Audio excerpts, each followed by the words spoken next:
안에 사랑하는 성도 여러분, 여러분 이번 성탄절에 어떤 선물을 받고 싶으십니까? 성탄절 하면은 받고 싶은 선물이 있으십니까? 지난해 성탄절에 여러분 어떤 선물을 받으셨는지요? 우리는 성탄절 선물 이러면은 어린아이들에게만 좀 해당된다 이런 생각을 합니다. 그죠? 우리 어른들이 성탄절 선물을 그렇게 주고받는 풍습이 우리나라에는 그렇게 많지 않습니다. 주로 아이들에게 우리가 성탄절이 되면 선물을 주죠. 언제 선물 주는 게 끝이 납니까? 산타클로스가 아빠란 걸 알게 되고 나면 그때 이제 선물을 그만 주어도 됩니다. 그런데 우리나라에는 이렇게 선물을 주는 풍습이 그렇게 많지 않은데, 제가 남아프리카 공화국에서 공부를 할 때 보니까 그 남아프리카 공화국, 특별히 유럽계 백인들은 이 성탄절이 되면 선물의 문화가 아주 풍성합니다. 그래서 우리로 치면 대림절, 성탄절 한 달 전쯤이 되면 이렇게 성탄 트리를 만들어 놓고 그 밑에 선물을 갖다 놓습니다. 온 가족이 서로에게 선물을 합니다. 할아버지 할머니에게, 엄마 아빠에게, 사랑하는 아내와 남편에게, 또 자녀들에게, 형제 자매들에게 그렇게 선물을 쌓아놓고 성탄절까지 설레는 마음으로 기다립니다. 올해 성탄절 선물은 무엇일까? 그런 기대를 가지고 성탄절을 기다리다가 성탄절날 오전에 교회 나와서 온 가족이 함께 성탄절 예배를 드리고 점심 식사를 가족들이 푸짐하게 성탄절 특별한 식사를 하고는 오후에 되면은 이 성탄절 선물을 전부 개봉을 합니다. 그래서 한 달 가까이 마음 설레며 기다렸던 선물들을 보면서 서로에게 1년 동안의 사랑을 감사하고 고마워하고 그러는 아름다운 가족의 성탄절, 그런 모습들을 많이 보았더랬습니다. 아름다운 것입니다. 그런데 한 번쯤은 이런 생각도 해보게 됩니다. 너무 성탄절 선물에 마음을 빼앗기는 것은 아닐까? 여러분, 성탄절에 가족들에게 서로 선물 주라고 하는 풍습이 어디에서부터 시작되었습니까? 성경에 있습니까? 네, 물론 아름다운 것입니다. 한 해의 마지막에 한 해 동안의 고마움을 표하고 성탄의 기쁨을 나누는 것은 분명히 좋은 것이지만은, 그러나 정말 성탄절 선물이 무엇인가를 잊어버릴 정도가 된다면 그것은 조금 우리가 생각해 보아야 할 것 같습니다. 여러분, 성탄절은 우리가 선물을 서로 주고받는 날이 아니라 하나님께서 우리 온 인류를 위하여 이 세상에서 가장 값진 선물을 주신 날이 성탄절임을 잊어서는 안 됩니다. 성탄절은 하나님께서 예수 그리스도를 온 세상의 구주로 주신, 세상에서 가장 소중한 선물을 하나님께로부터 받은 날임을 꼭 기억하셔야 합니다.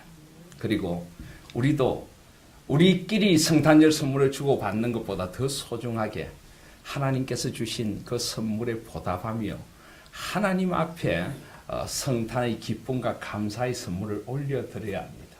그 구원의 은총을 노래하고 그 구원의 은혜에 합당한 삶을 결단하면서 예수 그리스도께서 사랑과 평화로 오신 것처럼 우리 삶의 자리를 주님을 사랑함으로 사랑과 평화로 물들여가는, 주님께 보답하는 아름다운 성탄의 선물이 우리에게도 있어져야 할 것입니다. 저희들은 대림절 절기, 이제 성탄을 기다리는 대림절 두 번째 주일을 맞습니다. 그래서 오늘 저는 우리 하나님께서 우리에게 주신 성탄절 선물에 대하여 한번 깊이 생각해 보려고 합니다. 하나님께서 우리에게 주신 성탄절 선물에 대하여 오늘 이사야서 9장은 예수님이 오시기 무려 700여 년 전에 성령 하나님의 영감으로 하나님이 주실 그 놀라운 선물이 어떤 분으로 임하실 것인가, 그것을 미리 보여주신 예언의 말씀입니다. 이것은 한마디로 하면 오늘 이사야서 9장 6절 말씀처럼 이는 한 아기가 우리에게 낳고 한 아들을 우리에게 주신 바 되었다. 하나님께서 우리에게 주신 성탄의 선물은 한 아기입니다. 한 아들입니다. 근데 여러분, 이 아기를 선물로 주셨다. 이것이 사실은 굉장히 깊은 의미가 있습니다. 우리가 성경을 읽을 때, 특별히 구약 성경을 읽을 때는 먼저 이 구약 성경 말씀이 그 시대 속에 어떻게 드러나는가를 먼저 한번 볼 필요가 있습니다. 그리고 그것이 예수 그리스도 안에서 어떻게 이루어졌는가 하는 예언의 성취를 봐야 합니다. 그런데 오늘 이 이사야서 9장 6절에는 한 아기를 하나님께서 주신 배경이 나옵니다. 어떤 시대였습니까? 주전 700년경이라고 하면은 이미 북이스라엘은 멸망을 하고 난 뒤였습니다. 남유다도 풍전등하의 위기에 놓여져 있었습니다. 아수르라는 강대국에 의해서, 그리고 아람이라고 하는 또 다른 강대국에 의해서, 그리고 신흥 국가인 바벨론이 일어서는 그런 강대국들 사이에서 이스라엘 백성들의 운명은 풍전등하와 같았습니다. 오늘 9장 1절에 보면은 전에 고통받던 자들에게는 이라고 합니다. 이것은 지금 그들이 고통 가운데 있다는 것입니다. 9장 1절 중반부에 보시면 멸시를 당하게 하셨더니, 그들은 지금 약소 국가로서의 멸시를 당하고 있습니다. 9장 2절에 보시면 흑암에 행하던 백성이, 흑암, 칠흑 같은 암흑이 이스라엘의 역사 가운데 드리워져 있습니다. 백성들에게서는 점점 소망이 사라져 갑니다. 여러분, 전쟁이란 것, 인류에서 가장 큰 비극은 전쟁입니다.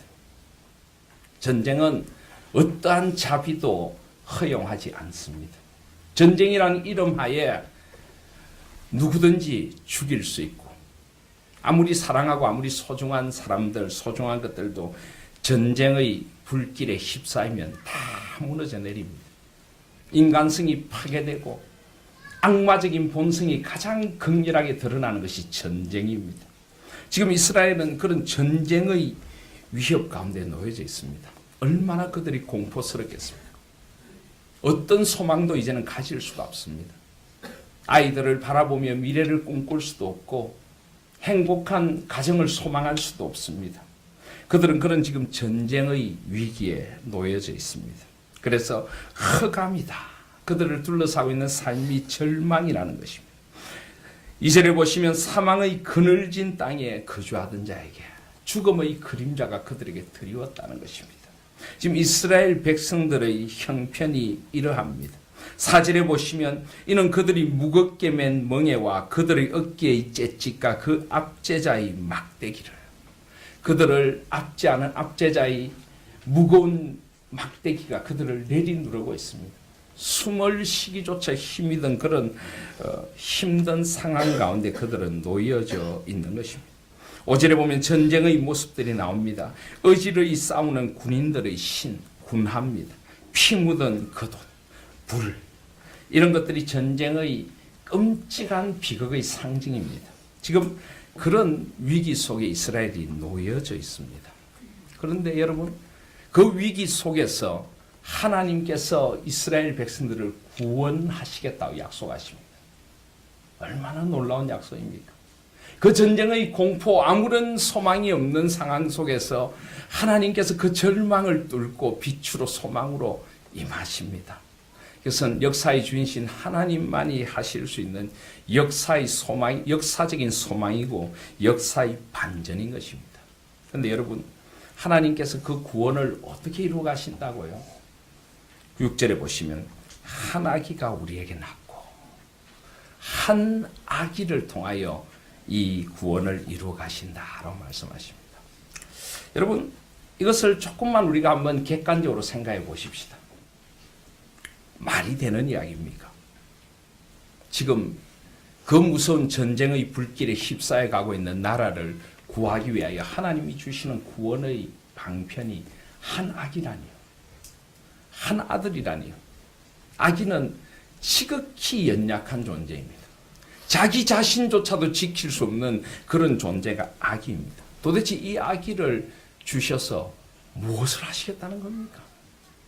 이 아기가 도대체 무슨 역사를 일으킬 수 있고 그들을 어떻게 구원할 수 있다는 것입니까? 그런데 하나님은 바로 그 전쟁의 공포에 떨고 있고 절망 가운데 앉아있는 이스라엘 백성들에게 내가 한 아기를 줄게. 그렇게 이야기하십니다. 바로 이것이 성탄의 메시지입니다. 왜 아기일까요? 왜 아기일까요? 하나님의 구원의 방법은 우리가 생각하는 세상적인 방법과 다릅니다. 우리는 전쟁의 위기에서 어떤 나라를 구한다고 하면 본능적으로 무엇을 생각합니까? 더 강한 나라, 더 강한 무기, 더 큰 힘. 그런데 여러분, 과연 더 강한 무기가, 더 강한 나라가 전쟁의 그 비극으로부터 사람들을 자유케 할 수 있습니까? 그것은 또 다른 피를 불러일으키는 것입니다. 또 다른 복수와 보복극을 불러일으키는 것입니다. 또 다른 미움과 정오, 또 다른 끔찍한 살상을 불러일으키는 것이 결국은 힘에 의한 구원입니다. 그것은 결코 이 세상에 진정한 소망을 줄 수가 없습니다. 이 세상에 진정한 평화를 줄 수가 없는 것입니다. 하나님은 그렇게 우리를 구원하시지 않으십니다. 하나님은 한 아기를 통해서, 아기란 지극히 연약한 존재입니다. 그렇지만은 이 아기는 그냥 아기가 아닙니다. 이 아기는 하나님의 방법, 하나님의 평강을, 하나님의 평화를 가지고 오는 그런 약속된 메시아 예수 그리스도를 의미합니다. 6절에 보시면 이는 한 아기가 우리에게 낳고 한 아들을 우리에게 주신 바 되었는데 그의 어깨에는 정사를 메었다. 이 그의 어깨에 정사라고 하는 것은 세상을 통치하는 방식입니다. 여러분, 세상은 무엇으로 세상을 통치합니까? 세상 사람들은 어깨에 붙인 계급장으로 세상을 통치하죠. 어깨에 빛나는 계급장을 붙이고 세상의 권력과 힘을 어깨에 붙이고 그들은 그것으로 세상을 통치합니다. 그런데요, 하나님의 아들, 아기로 오신 그분은 그 어깨에 계급장을 달고 있지 않습니다. 세상의 힘센 무기와 권력을 달고 있지 않습니다. 그분은 그 어깨에 멍에를 쥐고 계십니다. 멍에. 수고하고 짐진 자들아 다 내게로 오라. 나의 멍에를 메고 내게 배우라. 여러분, 세상의 권력이 우리를 자유롭게 해주던가요? 세상의 그 계급장이 진정한 안식과 평화를 우리에게 주던가요? 아닙니다. 오직 하나님만이, 오직 나의 멍에를 메고 내게 배우라. 수고하고 무거운 짐진 자들아 하고 부르시는 예수 그리스도만이 세상을 진정으로 바꾸실 수가 있습니다. 그분만이 우리에게 진정한 평화와 안식, 영혼의 자유와 진정한 기쁨과 소망을 주실 수 있습니다. 그래서 그분은 그 어깨에 기꺼이 멍에를 메셨습니다. 우리의 죄의 짐을 다 맡아주셨습니다. 결국 우리 인류의 문제는 무엇입니까? 전쟁의 원인은 무엇일까요? 이토록 세상이 혼돈스러운 이유는 무엇입니까? 왜 이토록 사람들이 자신의 욕심에 이끌려서 다른 이들을 짓밟고 세상은 점점 신자유주의 경쟁 체제 속에서 점점 삭막해지고 점점 더 각박해져 갑니까? 우리 모든 문제가 어떻게 해결될 수 있을까요?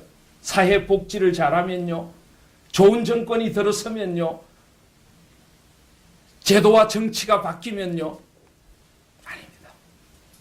결국 우리 모든 문제는 죄의 문제입니다. 죄. 하나님과의 깨어진 관계.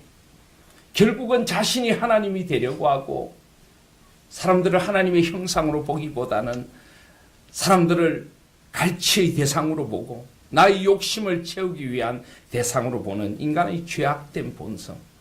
이 부분이 해결되지 않으면 이 땅에 진정한 평화와 안식은 올 수가 없습니다. 예수 그리스도께서는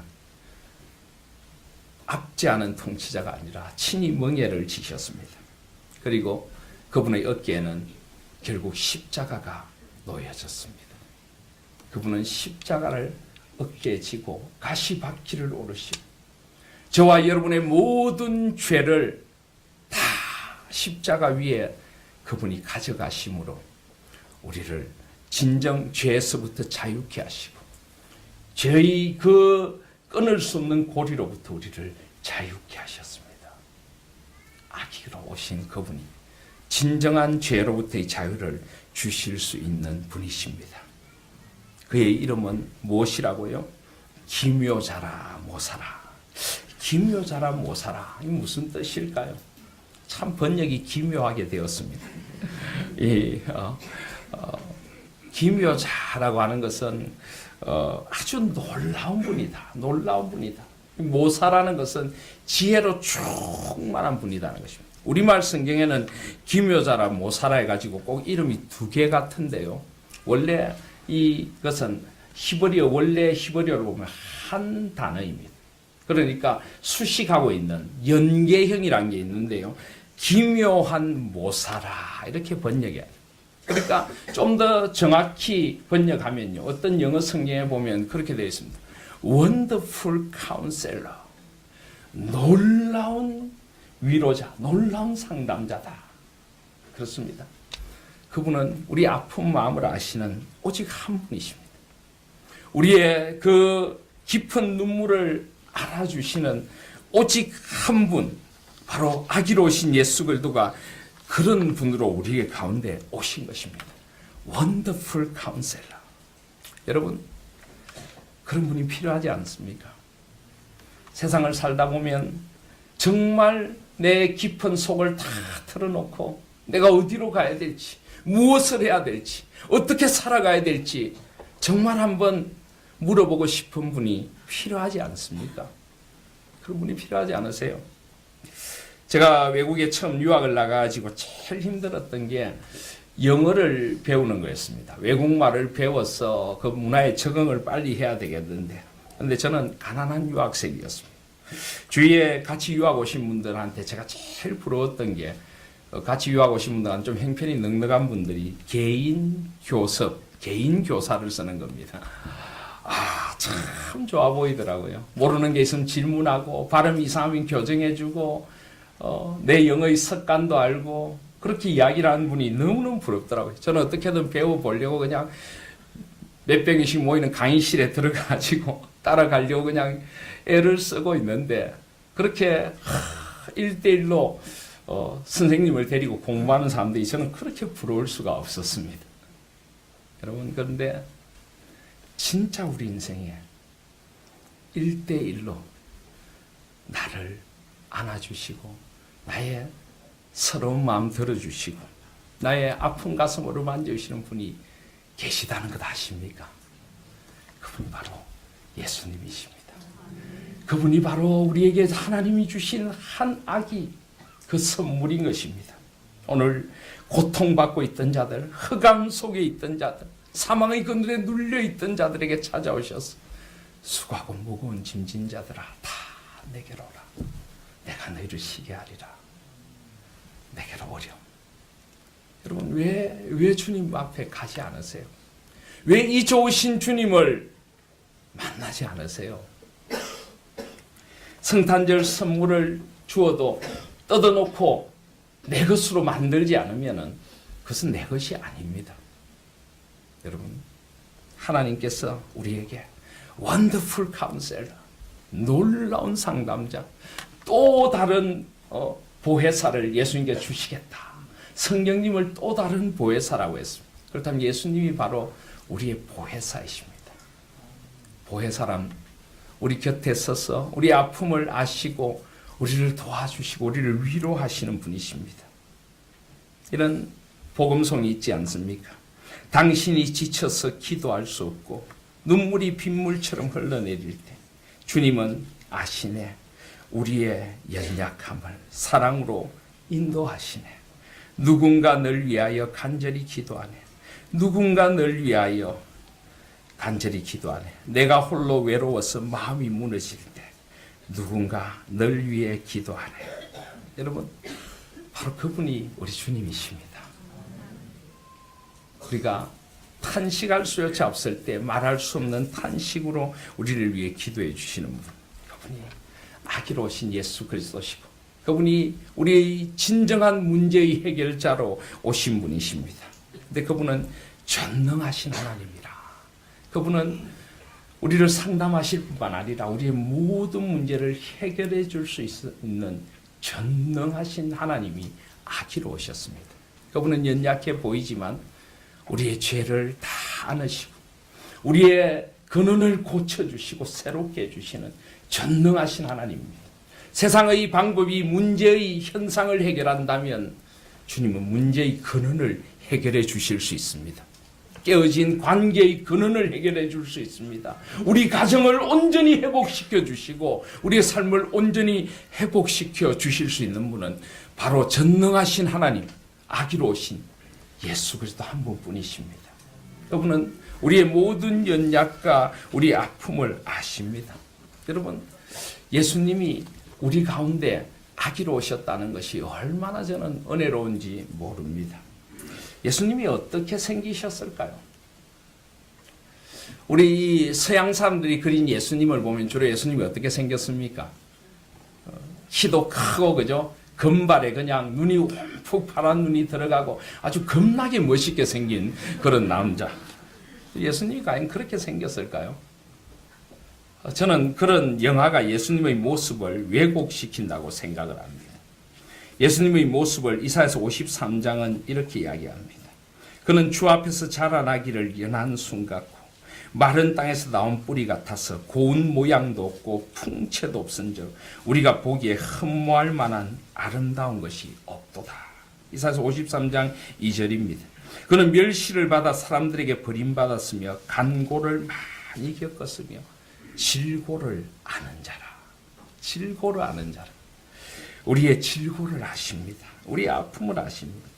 그는 외치지 아니하며 목소리를 높이지 아니하며 그 소리를 거리에 들리게 하지 아니하며 상한 갈대를 꺾지 아니하며 꺼져가는 등불을 끄지 아니하고 진실로 정의를 시행하는 분이십니다. 이사야서 42장 말씀입니다.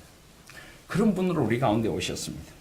예수님의 외모가 어떻게 생겼을까 성경은 이야기를 하지 않습니다. 그런데 딱 한 곳 예수님의 외모를 가르쳐주는 힌트가 되는 말씀이 있습니다.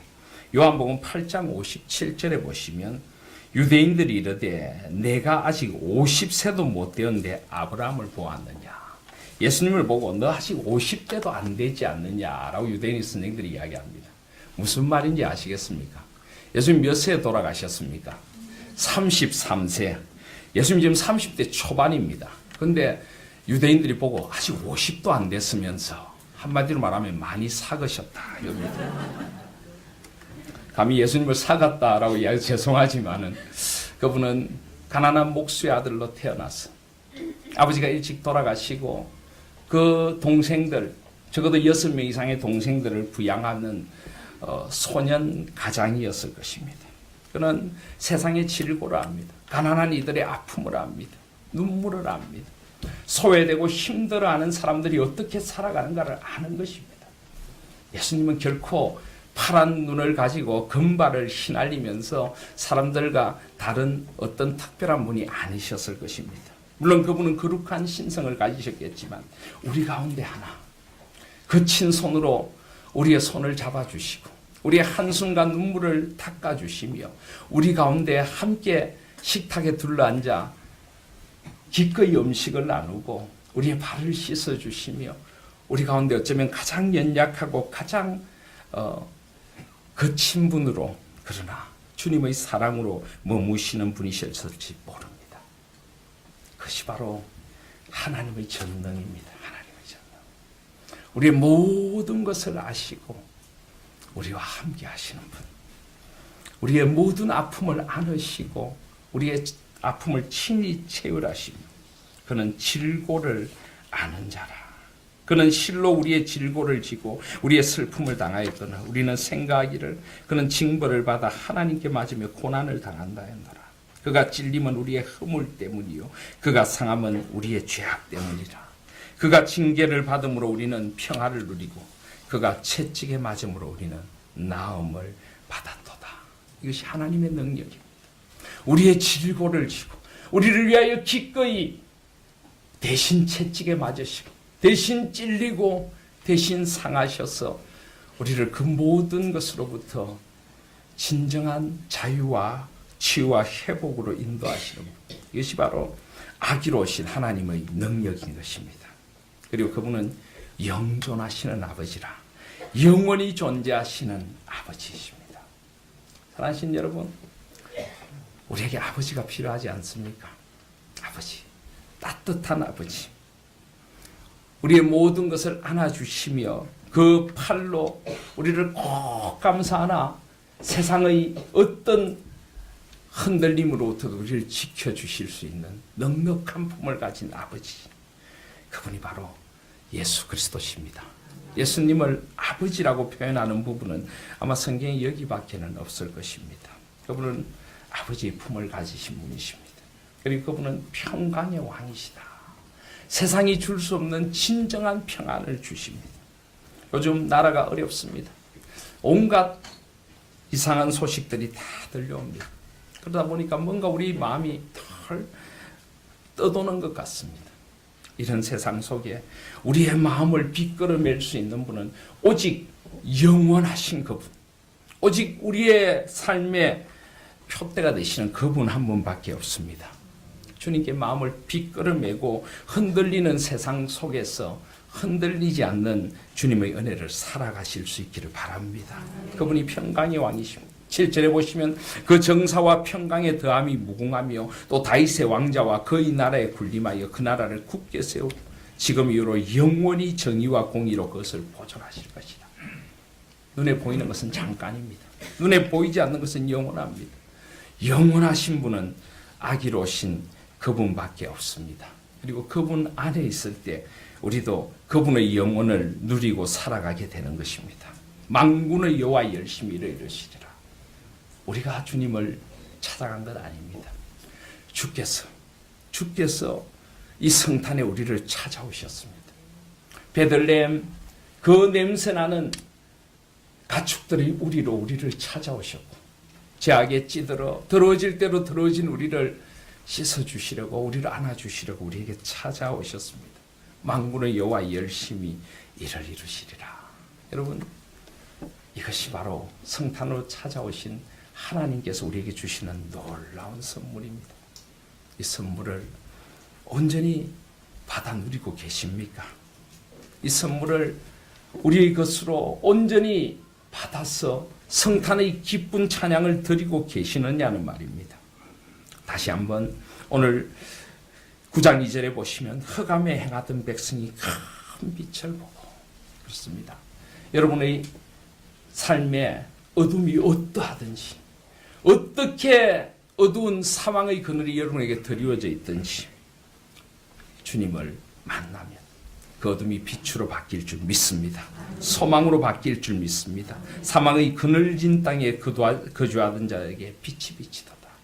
큰 빛이신 주님을 이 성탄에 다시 한번 만나실 수 있기를 바랍니다. 3절에 보면 주께서 이 나라를 창성하게 하시며 그 즐거움을 더하게 하셨으니 추수하는 즐거움과 탈취물을 나눌 때의 즐거움 같이 그들이 주 앞에서 즐거워한다. 한 절에 즐거움이란 말이 무려 4번이 나옵니다. 여기에 구약의 즐거움을 말하는 단어들이 함께 쓰여지고 있습니다. 마음 깊은 곳에서부터 넘쳐나는 흡족함, 이 즐거움 때문에 그냥 춤을 덩실덩실 추고 싶은 그 기쁨, 성탄은 그런 절기입니다. 우리끼리 캐럴을 들으며 우리끼리 선물을 주고받는 그런 절기가 아니라 그 주신 선물로 말미암아 우리의 어둠이 거치고 빛으로 바뀌는 그 놀라운 은혜를 체험하고 주님 앞에 일어나 춤추며 우리 영혼이 춤을 추는 그런 절기가 성탄인 것입니다.